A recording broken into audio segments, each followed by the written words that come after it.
சோனா குருவி அந்த காட்டுக்கு வந்த உடனே தனக்காக ஒரு சின்ன அழகான வீட்டை கட்டிக்கிச்சு. சோனா குருவி அந்த வீட்டுல தனியா தான் வாழ்ந்து வந்துச்சு. இப்படி யாரோட நட்பும் இல்லாம நம்மளால தனியா வாழ முடியாது.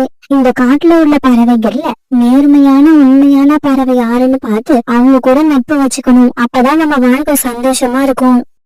இப்படி யோசிச்ச சோனா குருவி அந்த காட்டுல வெளிப்படையான மனசோட உண்மையை பேசுற பறவை யாருன்னு கண்டுபிடிக்க ஆசைப்பட்டுச்சு.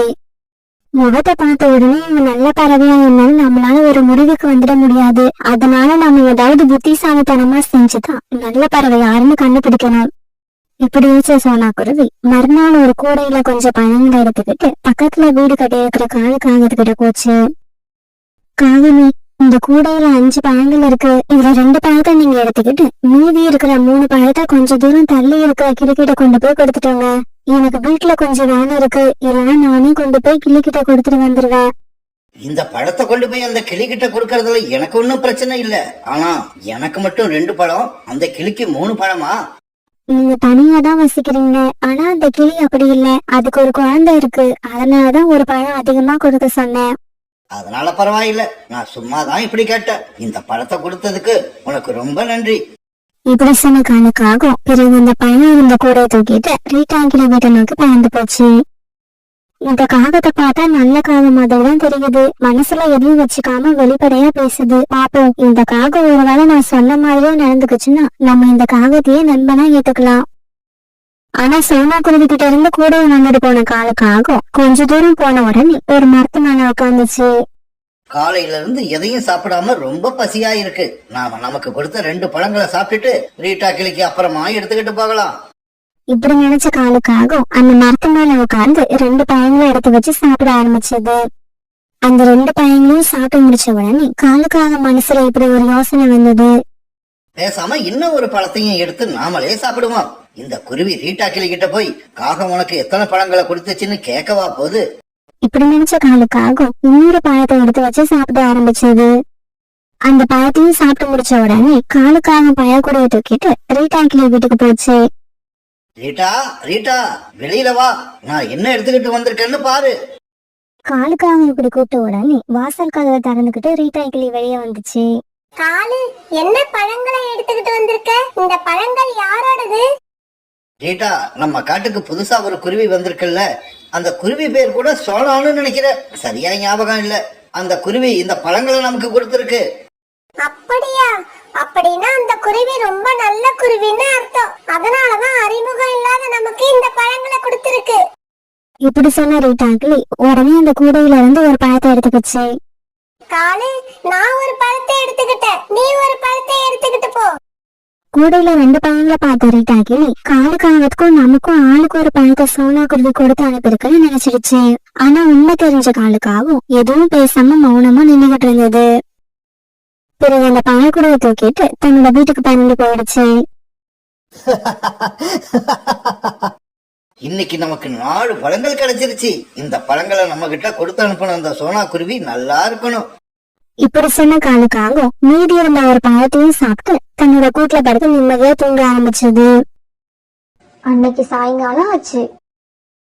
காகம் இந்நேரம் நான் கொடுத்த பழங்களை கொண்டு போய் அந்த கிளிக்கிட்ட கொடுத்துருக்கோம். நாம கிளிக்கிட்ட போய் கொஞ்சம் பேசி நம்ம சொன்ன மாதிரியே காகம் நடந்துக்குச்சான்னு தெரிஞ்சுக்கிட்டு வருவோம். இப்படி நினைச்ச சோனா குருவி ஒரு ரீட்டா கிளி வீட்டை நோக்கி பறந்து போச்சு. ஆமா, எனக்கு பழம் கொடுத்து அனுப்புனது நீங்க தானே? என் பேரு ரீட்டா, உங்க பேரு என்ன?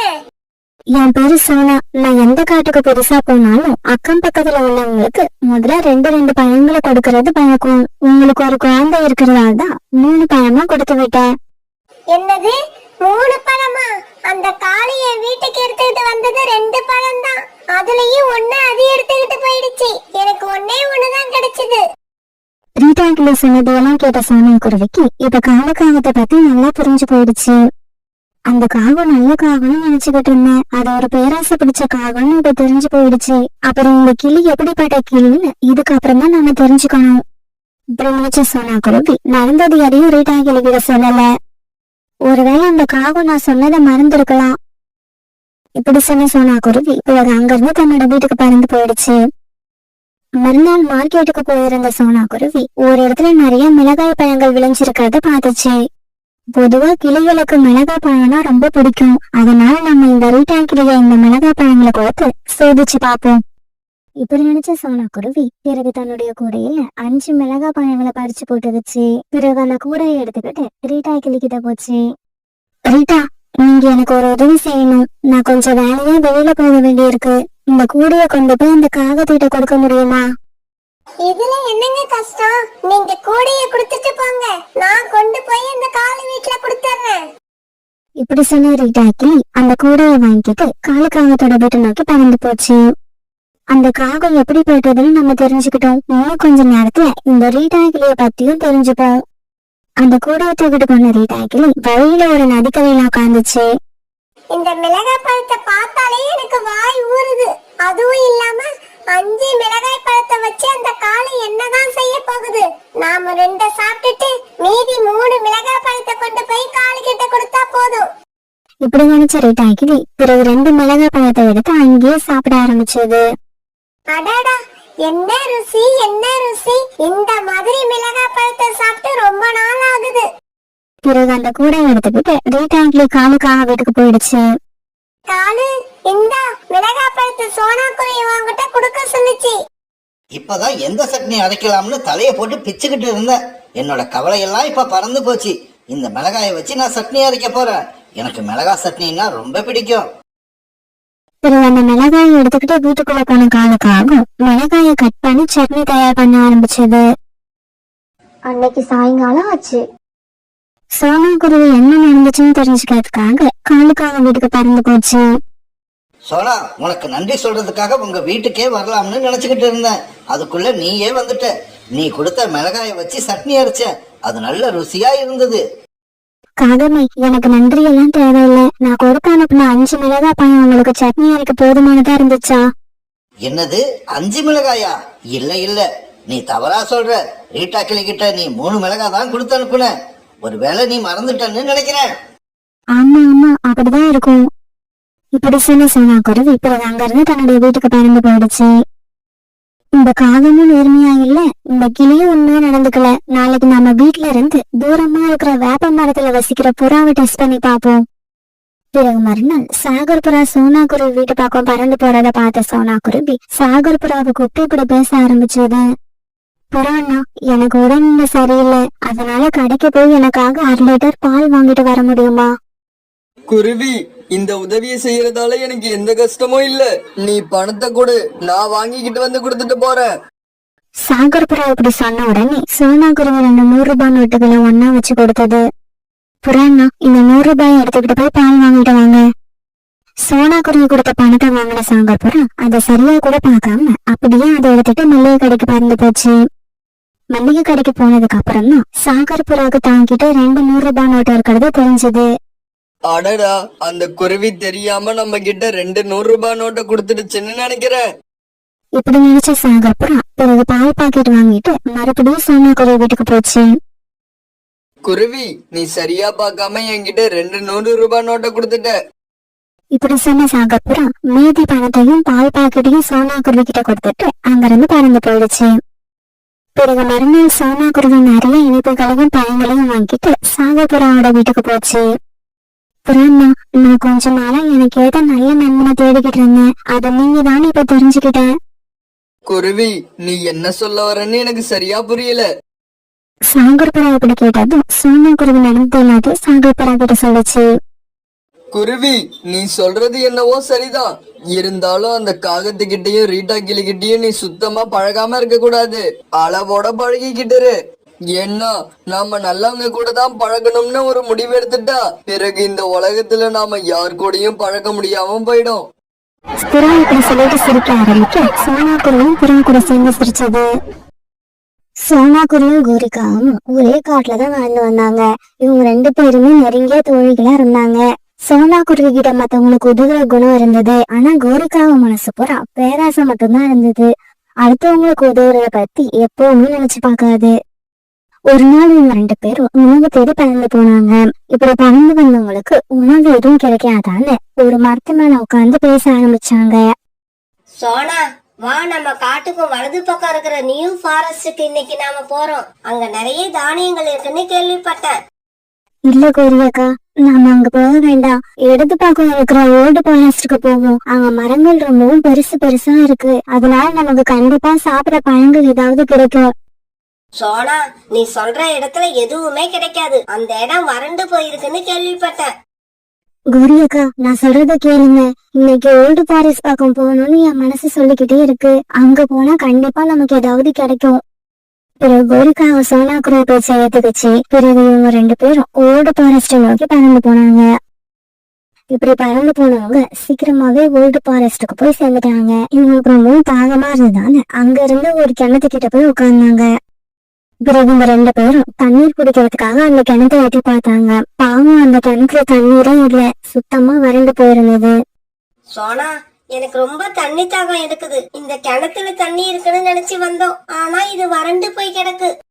இதுக்கப்புறம் நாம தண்ணீரை தேடி எவ்வளவு தூரம் அலைய போறோம்னு தெரியல. இந்த கிணறு நிறைய தண்ணீர் இருந்தா எவ்வளவு நல்லா இருக்கும். நாம எங்கேயும் அலையாம அந்த தண்ணீரை குடிச்சு நம்ம தாகத்தை தீர்த்துக்கலாம். சோனா குரு இப்படி சொல்லி முடிச்ச உடனே அந்த கிணத்துக்குள்ள இருந்து ஒரு குரல் கிடைச்சு. குருவி, உங்களோட நிலைமைய நினைச்சா ரொம்பவும் பரிதாபமா இருக்கு. அதனால உங்களுக்கு நான் இப்பவே தண்ணி கொடுக்கறேன். அத குடிச்சு உங்க தாகத்தை தீர்த்துக்கோங்க. இப்படி அந்த கிணறு சொன்னதும் அந்த கிணத்துல இருந்து கண்ணை பறிக்கிற ஒளி வெளியே வந்துச்சு. அது வந்த கொஞ்ச நேரத்துல அந்த கிணறு பூரா தண்ணீரால நிரம்பிடுச்சு. கோரிக்காகவும் சோனா குருவியும் இங்க நடந்துகிட்டு இருக்கிறது எல்லாம் கண்ணு முக்கியமா பாத்துக்கிட்டே இருந்தாங்க. இவங்க 2 பேரும் அந்த கிணத்துல இருந்த தண்ணீரை குடிச்சு தங்களோட தாகத்தை தீர்த்துக்கிட்டாங்க. கோரியக்கா, நம்மளோட தாகம் தீர்ந்துடுச்சு. இப்ப நம்ம உற்சாகமா பறந்து போய் நம்மளுக்கான உணவு தேடலாம். சோனா, நம்மளோட தாகத்தை தீர்த்த இந்த கிணறால ஏன் நம்ம பசிய தீர்க்க முடியாது? எனக்கு என்னவோ நாம கேட்டா இந்த கிணறு நமக்கு உணவையும் கொடுக்கும்னு நினைக்கிறேன். கோரியக்கா, நீங்க சொல்றது நல்ல ஐடியா தான். இப்பவே நான் இந்த கிணறு கிட்ட உணவு கேட்டு பாக்குறேன். கிணறு கிணறு, மந்திர கிணறு, எங்களுக்கு சாப்பிட உணவு கொடுங்க. நாங்களும் எங்க குழந்தைங்க பசியில இருக்கோம். சோனா குரு இப்படி கேட்டதும் மறுபடியும் அந்த கிணத்துக்குள்ள இருந்து வெளி வந்து உங்களுக்கு தேவையான பழங்களை கொடுத்துச்சு. இத பார்த்த கோரிக்காகவும் சோனா குருவும் ரொம்ப சந்தோஷமானாங்க. பிறகு அந்த பழங்களை ஆளுக்கு பாதியா பிரிச்சு எடுத்துக்கிட்டாங்க. இப்படி அந்த பழங்களை பிரிச்சு எடுத்துக்கிட்ட இவங்க 2 பேரும் தங்களுடைய வீடுகளுக்கு பறந்து போனாங்க. காலுஜி, உங்களுக்கு ஒரு விஷயம் தெரியுமா? நம்ம காட்டுக்கும் பக்கத்துல இருக்கிற ஓல்டு ஃபாரஸ்ட்ல ஒரு மந்திர கிணறு இருக்குது. அந்த மந்திர கிணறு நம்ம கேட்டதை எல்லாத்தையும் கொடுக்குது. கோரி, நீ சொல்றதை என்னால நம்பவே முடியல. சரி, கேட்டது எல்லாத்தையும் அந்த கிணறு கொடுக்குதுன்னா எனக்கு ஒரு மோட்டார் பைக் வேணும்னு கேட்டா அந்த கிணறால கொடுக்க முடியுமா? சொல்லு, நான் கேட்டதுக்கு பதில சொல்லு. காலுஜி, நீங்க கேட்டதுக்கு அப்புறம் தான் எனக்கு ஒரு தெளிவு பிறக்குது. ஆமா காலுஜி, நீங்க சொன்னது உண்மைதான். அந்த கிணத்துக்கிட்ட நாம உங்களுக்காக மோட்டார் பைக் கேட்கலாம். அப்புறம் எனக்காக நெக்லஸ், தோடு, மூக்குத்தி, ஒட்டியானம், இப்படி எல்லாத்தையும் கேட்கலாம். இப்படி பேசிக்கிட்ட பேராசை பிடிச்ச 2 காவங்களும் உடனே அங்க இருந்து ஓல்டு ஃபாரஸ்ட் நோக்கி பறந்து போனாங்க. கிணறே கிணறே, மந்திர கிணறே, நான் ரொம்ப தூரத்துல இருந்து வரேன். ஒரு மோட்டார் பைக் இல்லாம நான் ரொம்ப கஷ்டப்படுறேன். அதனால எனக்கு ஒரு மோட்டார் பைக் கொடு. காலுக்காவும் இப்படி கேட்ட உடனே அந்த கிணத்துல இருந்து ஒரு மோட்டார் பைக் வெளியே வந்துச்சு.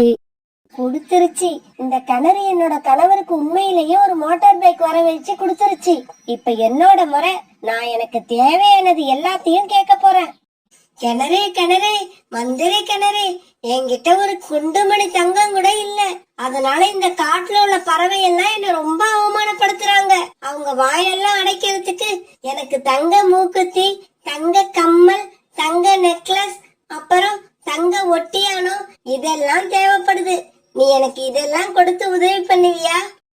காகமே, நான் எல்லா பறவைகளோட ஆசையையும் பூர்த்தி பண்ணுவேன். பேராசையும் போதுங்கிற மனம் இல்லாதவங்களுக்கும் நான் உதவி செய்ய மாட்டேன். அவங்களுக்கு தண்டனை தான் கொடுப்பேன்.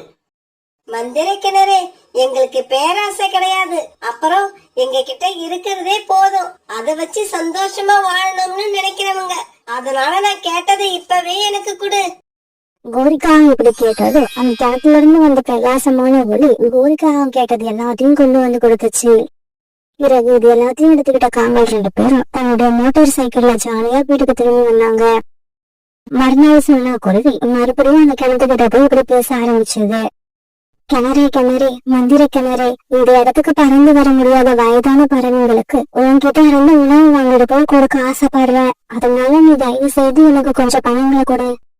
குருவி, மத்தவங்களுக்கு உதவுற குணம் யார்கிட்ட இருக்கு, பேராசை கலந்த சுயநலமான எண்ணம் யார்கிட்ட இருக்குன்னு எனக்கு தெரியும். இப்படி சொன்ன அந்த மந்திர கிணறு பிறகு நிறைய பழங்களை வர வச்சு சோனா குருவி கிட்ட கொடுத்துச்சு. காலுஜி, நீங்க பெரிய தப்பு பண்ணிட்டீங்க. அந்த மந்திர கிணறு கிட்ட இருந்து நீங்க காரே வாங்கி இருக்கலாம். அதை விட்டுட்டு மோட்டார் சைக்கிள் வாங்கிக்கிட்டீங்க. நீ மட்டும் என்னவா நம்ம வீடு நிறைய தங்க நகைகளை வாங்குறத விட்டுட்டு ஒரே ஒரு நெக்லஸ், ஒரே ஒரு முக்குத்தி, ஒரே ஒரு ஒட்டியானத்தை வாங்கிக்கிட்டு வந்துட்ட. காலுஜி, அத பத்தி ஏன் கவலைப்படுறீங்க? நம்ம எத்தனை தடவை போய் கேட்டாலும் அந்த மந்திர கிணறு நமக்கு கொடுத்துக்கிட்டே இருக்கும். வாங்க இப்பவே போய் நம்ம விருப்பப்பட்டதை வாங்கிக்கிட்டு வருவோம். பிறகு காலுக்காகவும் குறிக்காகவும் அந்த மோட்டார் பைக்கை எடுத்துக்கிட்டு மறுபடியும் மந்திர கிணறு இருக்கிற இடத்த நோக்கி போனாங்க. காகங்களே, உங்களுக்கு தேவையானது எல்லாத்தையும் நான் ஏற்கனவே கொடுத்திருக்கேன். அப்புறம் எதுக்கு மறுபடியும் என்கிட்ட வந்தீங்க? மந்திர கிணறு, ஒரு பெரிய தவறு நடந்துருச்சு. நாங்க கார் வாங்கறதுக்கு பதிலா உங்ககிட்ட இருந்து மோட்டார் சைக்கிளை வாங்கிக்கிட்டு போயிட்டோம். அதனால இந்த மோட்டார் சைக்கிளை எடுத்துக்கிட்டு எனக்கு ஃபாரின் கார் ஒண்ணு கொடு. அதே மாதிரி நானும் மூக்குத்தி, கம்மல், நெக்லஸ், ஒட்டியானம் இப்படி எல்லாத்தையும் ஒண்ணு ஒண்ணு வாங்கிக்கிட்டு போயிட்டேன். எல்லா ஃபங்க்ஷனுக்கும் ஒரே டிசைன்ல இதையெல்லாம் போட்டுக்கிட்டு போனா பாக்குறவங்க என்ன பத்தி என்ன நினைப்பாங்க? அதனால எனக்கு டிசைனா தங்க நகைகளை கொடு. அதாவது நீ கொடுக்கற தங்க நகைகளால என்னோட வீடு நிரம்பி வழியணும். காகங்களே, நீங்க கேட்டதையெல்லாம் நான் உங்களுக்கு கொடுக்கணும்னா உங்களுக்கு கொடுத்ததையெல்லாம் நான் திருப்பி எடுத்துப்பேன். உங்களுக்கு சம்மதமா? தாராளமா எடுத்துக்கலாம். இது எங்களுக்கு தேவையே இல்ல. உடனே அந்த கிணறு ஏற்கனவே காங்களுக்கு கொடுத்திருந்த மோட்டார் பைக்கையும் தங்க நகைகளையும் திருப்பி எடுத்துக்கிச்சு. காரும் நிறைய தங்க நகைகளும் அந்த கிணறு கொடுக்கணும். காங்கள் 2 பேரும் ரொம்ப நேரம் அங்க உட்கார்ந்துருந்தாங்க. ஆனா கிணறு எதையும் கொடுக்கவே இல்லை. என்னங்க, இந்த மந்திர கிணறு மறந்துடுச்சு போல இருக்கு. மறுபடியும் நமக்கு தேவையானதை கேட்டு ஞாபகப்படுத்துங்க. இல்ல, நான் எதையும் மறக்கல. உங்களோட பேராசையும் சுயநலமும் எனக்கு நல்லா ஞாபகம் இருக்கு. உங்கள மாதிரி குணம் கொண்ட பறவைகளுக்கு நான் எப்பவுமே உதவ மாட்டேன். அப்படின்னா நாங்க கேட்ட காரும் நகைகளும் எங்களுக்கு கிடைக்காதா? கண்டிப்பா கிடைக்காது. நீங்க இங்க இருந்து போகலாம். இது அநியாயம், அக்கிரமம். காரும் நிறைய நகைகளையும் கொடுக்காட்டி கூட பரவாயில்லை. எங்க கிட்ட இருந்து எடுத்துக்கிட்ட அந்த மோட்டார் பைக்கையும் நகைகளையும் மட்டுமாவது கொடு. நாங்க இப்பவே இந்த இடத்தை விட்டு ஓடிடுறோம். முடியாது. போதுங்கிற மனமே இல்லாத உங்களுக்கு இதுதான் தண்டனை. இதுக்கு மேலேயும் இங்க நின்னுகிட்டு இருந்தீங்கன்னா உங்களையும் இழுத்து இந்த கிணத்துக்குள்ள போட்டுருவேன். அந்த கிணறு இப்படி சொன்னுடன் பயந்து போன காலுக்காகவும் குறிக்காகவும் அந்த இடத்தை விட்டு பறந்து போக ஆரம்பிச்சாங்க. காலேஜி, இருக்கிறத விட்டுட்டு பறக்கிறதுக்கு ஆசைப்படக்கூடாதுன்னு எங்க அம்மா அடிக்கடி சொல்லுவாங்க. அதோட அர்த்தம் எனக்கு இப்பதான் புரியுது. அது ஒரு மழைக்காலம். எல்லா காடுகளிலும் தொடர்ந்து மழை பெஞ்சுக்கிட்டே இருந்தது. ஆனா சுந்தரவன காட்டுல மட்டும் மழை பெய்யவே இல்லை. அந்த காட்டுல சூரியன் தன்னால எந்த அளவுக்கு அதிகமா வெப்பத்தை கொடுக்க முடியுமோ அவ்வளவு வெப்பத்தையும் கொடுத்துக்கிட்டு இருந்தது. இப்படி வெயில் அடிச்சுக்கிட்டு இருந்த காரணத்தால அந்த காடே வறண்டு போய் காய்ச்சி வச்சுச்சு. இப்படி வறண்டு போனதால அந்த காட்டுல இருந்த பறவைகளுக்கு உணவு கிடைக்காம போயிடுச்சு. இதனால சுந்தரவன காட்டுல இருந்த நிறைய பறவைகள் வேற காட்டை நோக்கி பறந்து போக ஆரம்பிச்சாங்க. மற்ற பறவைகள் மாதிரி காலுக்காகவும் குறிக்காகவும் தன்னோட மூட்டை முடிச்ச கட்டிக்கிட்டு அந்த காட்டை விட்டு பறந்து போய்கிட்டு இருந்தாங்க. இவங்க இப்படி பறந்து போறத பார்த்த சோனா குருவி அவங்க 2 பேரும் வழிமறிச்சு இப்படி பேச ஆரம்பிச்சது.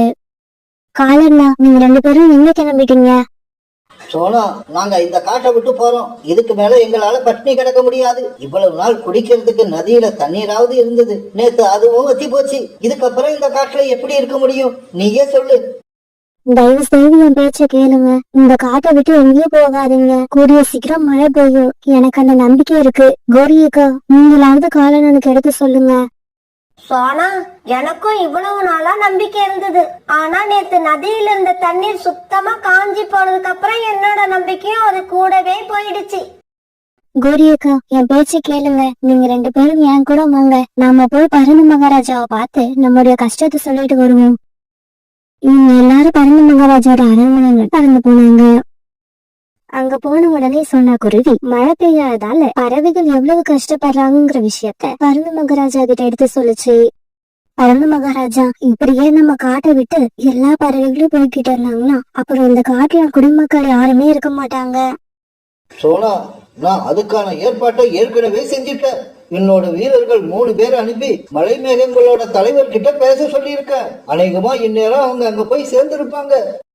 மேகங்களின் தலைவரே, உங்களுக்கு பருந்து மகாராஜா சார்பா வணக்கத்தை தெரிவிச்சுக்கிறேன். எங்களோட காட்டை சுத்தி உள்ள எல்லா காடுகள்லயும் மழை பெஞ்சுக்கிட்டு இருக்கு. ஆனா எங்க சுந்தரவன காட்டுல மட்டும் மழை பெய்யவே இல்ல. இதுக்கு என்ன காரணம்? மழை பெய்யாததால எங்க காட்டுல உள்ள உயிரினங்கள் எல்லாம் ரொம்பவும் கஷ்டப்படுறாங்க. எங்க எல்லாரையும் இப்படி கஷ்டப்படுத்துறதுல உங்களுக்கு என்ன சந்தோஷம்? இல்ல, அப்படியெல்லாம் இல்ல. உங்க காட்டுல ஒரு வயசான பறவை யாரோட ஆதரவும் இல்லாம தனியா வாழ்ந்துகிட்டு இருக்கு. அந்த பறவைக்கு இப்ப உடம்பு சரியில்லை. அவங்களோட வீடும் இப்ப ரொம்ப மோசமான நிலைமையில இருக்கு. இந்த சமயத்துல மழை பெஞ்சா மழை நீர் வீட்டுக்குள்ள எல்லாம் போய் அந்த பறவையோட உயிருக்கே ஆபத்து வந்துரும். அதனால அந்த பறவை தன்னோட உடல்நிலை சரியாகிற வரைக்கும் மழை பெய்யக்கூடாதுன்னு பிரார்த்தனை பண்ணிக்கிட்டு இருக்கு. அந்த பிரார்த்தனைக்கு மதிப்பு கொடுத்துதான் நாங்க இது வரைக்கும் உங்க காட்டுல மழை பெய்யாம இருக்கோம். அப்படியா? நீங்க எங்க காட்டுல மழை பெய்யாம இருக்கிறதுக்கு இதுதான் காரணமா? ஆமா, இதுதான் காரணம். அந்த வயதான பறவையோட உடல்நிலை சரியாகிற வரைக்கும் எங்களால உங்க காட்டுல மழை பெய்ய முடியாது. மேகங்களின் தலைவரே, இந்த விஷயத்தை எங்க கிட்ட சொன்னதுக்கு ரொம்பவும் நன்றி. நாங்க இப்பவே போய் மகாராஜா கிட்ட இந்த விஷயத்த சொல்றோம். இப்படி சொன்ன அந்த வீரர்கள் பிறகு அரண்மனை நோக்கி பறந்து போனாங்க. இப்படி போன அந்த வீரர்கள் மேகங்களின் தலைவர் சொன்னது அப்படியே பருந்து மகாராஜா கிட்ட சொன்னாங்க. அப்படியா? இந்த விஷயம் இவ்வளவு நாளா எனக்கு தெரியாம இருக்கிறத நினைச்சா அவமானமா இருக்கு. இப்பவே கிளம்புங்க, அந்த வயதான பறவையோட வீட்டுக்கு போவோம். இப்படி சொல்லிட்டு பருந்து மகாராஜாவும் அவரோட வீரர்களும் அந்த வயதான பறவை வீட்டுக்கு பறந்து போக அவங்க பின்னாடியே எல்லாரும் பறந்து போனாங்க. அம்மா, என்ன மன்னிச்சிடுங்க. நீங்க இவ்வளவு நாளா உடல்நிலை சரியில்லாம இருக்கிறது எனக்கு தெரியாது. மகாராஜா, இதுல உங்களோட தவறு எதுவும் இல்ல. எனக்கு என்னவோ நான் இறந்து போறதுக்கான நேரம் வந்துருச்சுன்னு நினைக்கிறேன். அம்மா, நீங்க அப்படி சொல்லாதீங்க. உங்களை காப்பாத்துறதுக்காக தான் நாங்க எல்லாரும் இங்க வந்திருக்கோம். உங்களுக்கு என்ன செய்யுதுன்னு சொல்லுங்க. அப்பதான் உங்களை எங்களால சீக்கிரமா குணமாக்க முடியும். எனக்கு இருமல் ரொம்ப அதிகமா இருக்கு. என்னால சரியா மூச்சு விடவும் முடியல. வீரர்களே, சீக்கிரமா போய் நம்ம காட்டுல இருக்கிற வைத்தியரை அழிச்சுக்கிட்டு வாங்க. மகாராஜா இப்படி சொன்னாலும் அரண்மனை வீரர்கள் பறந்து போய் வைத்தியரை அழைச்சிட்டு வந்துட்டாங்க. மகாராஜா, இவங்களுக்கு இந்த இருமல் வந்து ரொம்ப வருஷம் ஆகுதுன்னு நினைக்கிறேன். அதனால நான் கொடுக்கிற மருந்துல இது குணமாகாது. பக்கத்து காட்டுல ஒரு வயதான வைத்தியர் ஒருத்தவங்க இருக்காங்க. நானே அவங்க கிட்ட தான் தொழில் கத்துக்கிட்டேன். அதனால நீங்க அவங்க கிட்ட போனாதான் இவங்களை குணமாக்க முடியும். மகாராஜா, பக்கத்து காட்டுல உள்ள அந்த வைத்தியரை எனக்கு நல்லாவே தெரியும். நாங்க இப்போவே போய் அந்த அம்மாவோட இருமலை நிறுத்துறதுக்கான மருந்து வாங்கிட்டு வரோம். வீரர்களே, நீங்களும் இவங்க கூட போங்க. போற வழியில இவங்களுக்கு எந்த விதமான இடையூறும் இல்லாம பாத்துக்கங்க. அரசர் இப்படி சொன்ன உடனே எல்லாரும் பக்கத்து காடை நோக்கி பறந்து போனாங்க. இப்படி பறந்து போனவங்க சீக்கிரமாவே அந்த வயதான வைத்தியர் இருக்கிற வீட்டுக்கு போய் சேர்ந்துட்டாங்க. ஆமா, நீங்க எல்லாம் யாரு? எங்க இருந்து வரீங்க? அரண்மனை வீரர்களும் உங்க கூட வந்திருக்காங்க. ஏதாவது பிரச்சனையா? ஐயா வைத்தியரே, அரண்மனை வீரர்களை பார்த்து பயந்துடாதீங்க. நாங்கெல்லாம் சுந்தரவன காட்டுல இருந்து வரோம். எங்க காட்டுல ஒரு வயதான பறவைக்கு இருமல் ரொம்ப அதிகமா இருக்கு. எங்க காட்டுலயும் வைத்தியர் இருக்காரு. இருந்தாலும் அவரால அந்த இருமலை குணப்படுத்த முடியல. அவர்தான் உங்களை போய் பார்க்க சொல்லி அனுப்பி வச்சாரு. ஐயா, அந்த வயதான பறவைக்கு உடல்நிலை சரியில்லாதால மேங்களோட அரசர் இந்த காட்டுல இது வரைக்கும் மழை பெய்யவே இல்லை. இந்த விஷயம் தெரிஞ்ச பருந்து மகாராஜா தான் அந்த அம்மாவுக்கு தேவையான மருந்து வாங்கிட்டு வர சொல்லி எங்களையும் எங்க கூடவே அரண்மனை வீரர்களையும் அனுப்பி வச்சாரு. அப்படியா? ரொம்ப சந்தோஷம். அந்த அம்மாவுக்கு வந்திருக்க இருமல் சாதாரண இருமல் இல்ல. அவங்கள குணப்படுத்த தேவையான மருந்து இப்ப என்கிட்ட இல்ல. இருந்தாலும் நான் கேக்குற சில மூலிகைகளை நீங்க கொண்டு வந்தீங்கன்னா நான் உடனே அந்த மருந்தை தயார் பண்ணி கொடுத்துருவேன். அப்படியா வைத்தியர் ஐயா? அந்த மூலிகை எங்க கிடைக்கும்னு சொல்லுங்க. நாங்க எல்லாரும் போய் உடனே அந்த மூலிகையை எடுத்துட்டு வந்துடுறோம். இங்க இருந்து கொஞ்சம் தூரம் பறந்து போனீங்கன்னா ஒரு பெரிய மைதானம் வரும். அந்த மைதானத்துக்கு அந்த பக்கம் தான் அந்த மூலிகை செடி இருக்கு. அந்த மூலிகை செடியில நீல கலர்ல பூ பூத்து இருக்கும். அதுதான் அடையாளம்.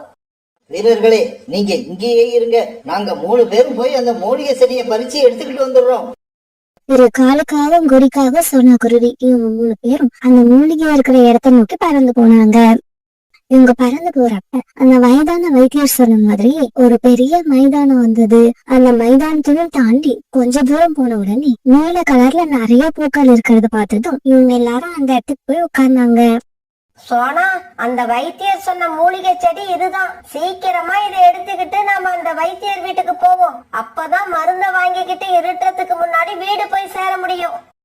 இவங்க அந்த மூலிகை செடியை பறிச்சு எடுத்துக்கிட்ட இவங்க மறுபடியும் அந்த வயதான வைத்தியர் வீட்டை நோக்கி பறந்து போனாங்க.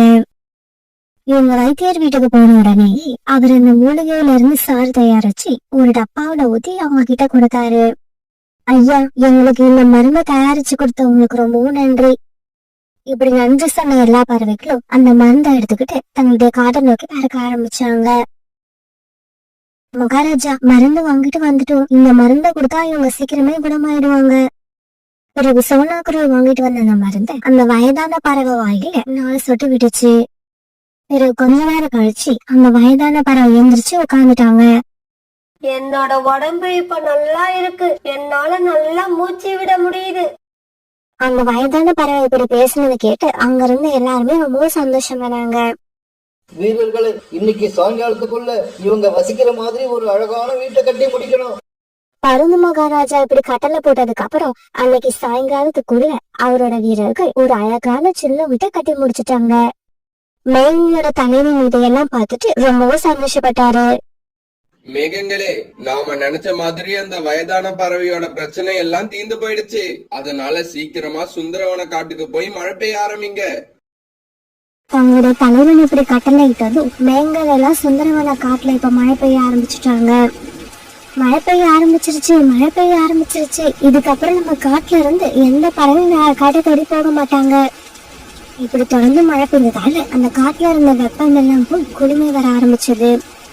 அந்த காட்டுல இருந்த மரங்கள், செடிகள், இப்படி எல்லா உயிரினங்களுமே ரொம்ப சந்தோஷமானாங்க. பறவைகள் எல்லாம் ஒரு இடத்துல ஒண்ணா கூடி இப்படி மழை பெய்ய ஆரம்பிச்சத ரொம்ப சந்தோஷமா என்ஜாய் பண்ணினாங்க. ராணா குருவிக்கு 2-3 நாளா பயங்கரமா காய்ச்சல் அடிச்சுக்கிட்டு இருந்தது. ராணா குருவியால இப்ப பேசக்கூட முடியல.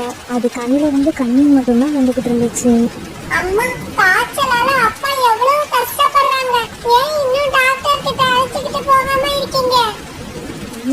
நம்ம காட்டுல டாக்டர் கிடையாது. நான் உங்க அப்பாவை கல்யாணம் பண்ணிக்கிட்டு இந்த காட்டுக்கு வந்ததுல இருந்து டாக்டர், ஹாஸ்பிட்டல்ஸ்க்கு இப்படி பறவைங்களுக்கு தேவையான முக்கியமான எதையுமே பார்த்ததில்ல. அம்மா, ஆனா பாட்டி இருக்கிற சுந்தரவன காட்டுல ஹாஸ்பிடல், ஸ்கூல் இப்படி எல்லாமே இருக்கு. நாம அப்பாவை அங்க அழைச்சிக்கிட்டு போகலாமா? பியூட்டி, 2 நாளா மழை பெய்யறது உனக்கு தெரியாதா? இந்த மழையில உங்க அப்பாவை அழைச்சு கொடுப்பாங்க. அவருடைய நிலைமை இன்னும் மோசமாயிடும். அம்மா, அப்படின்னா இருங்க. கால் அங்கிள் கிட்ட ஆட்டோ ரிக்ஷா இருக்கு. நான் போய் அவரை அழைச்சிக்கிட்டு வரேன். இல்ல பியூட்டி, வெளியில காத்தும் மழையுமா இருக்கு. அதனால நீ வீட்லயே இரு. நான் போய் காலவீனர் ஆட்டோ ரிக்ஷாவை எடுத்துட்டு வரேன். அம்மா, நீங்க அப்பா பக்கத்துல இருந்து அவங்கள பாத்துக்கோங்க. நான் போய் ஆட்டோ ரிக்ஷாவை கூப்பிட்டுட்டு உடனே வரேன். இப்படி சொன்ன பியூட்டி பிறகு வீட்டை விட்டு வெளியே பறந்து போச்சு. கால் அங்கிள், சீக்கிரமா கதவை திறங்க. ஒரு முக்கியமான விஷயம். யாரு இந்த சமயத்துல வந்து தொல்லை பண்றது? மழை பெய்யுற சமயத்துல கூட நிம்மதியா படுத்து தூங்க முடியல. காலுஜி, வாசல்ல போய் யார் வந்திருக்காங்கன்னு பாருங்க. கோரி, என் உடம்பு ரொம்ப களைச்சு போயிருக்கு. இவ்வளவு நேரம் ஆட்டோ ஓட்டிட்டு இப்பதான் வீட்டுக்குள்ள வந்தேன். என்னால எழுந்திருச்சு போக முடியாது. பிறகு கோரிக்காரன் கதவை தந்துட்டு வெளியே வந்துச்சு. ஆமா, நீ எதுக்காக இந்த நேரத்துல வந்து தொல்லை பண்ற? கோரி ஆண்டி, எங்க அப்பாவுக்கு உடம்பு சரியில்லை. அவங்கள சுந்தரவன காட்டுக்கு அழைச்சிக்கிட்டு போய் டாக்டர் கிட்ட காட்டணும். காலங்கில ஆட்டோ ரிக்ஷா எடுத்துக்கிட்டு சீக்கிரமா வர சொல்லுங்க. என்னது, சுந்தரவன காட்டுக்கு போகணுமா? காலங்கள் நாள் பூரா ஆட்டோ ஓட்டிட்டு வந்து இப்பதான் படுத்து தூங்குறாரு. யாரு வந்து எழுப்பினாலும் எந்திரிக்க மாட்டாரு. அதனால என்னோட தூக்கத்தை கெடுக்காம இங்க இருந்து கிளம்பு. இப்படி சொல்லிட்டு கோரிக்காங்க வீட்டுக்குள்ள போய் கதவை சாத்திக்கிச்சு. பிறகு என்ன செய்யுதுன்னு தெரியாத பியூட்டி தன்னோட வீட்டுக்கு திரும்பி வந்துடுச்சு.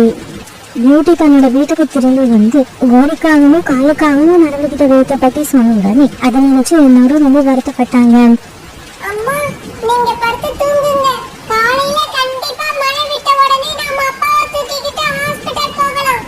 இப்படி பேசிக்கிட்ட எல்லாரும் பிறகு அப்படியே படுத்து தூங்க ஆரம்பிச்சாங்க. மறுநாள் பொழுது விடிஞ்சிச்சு.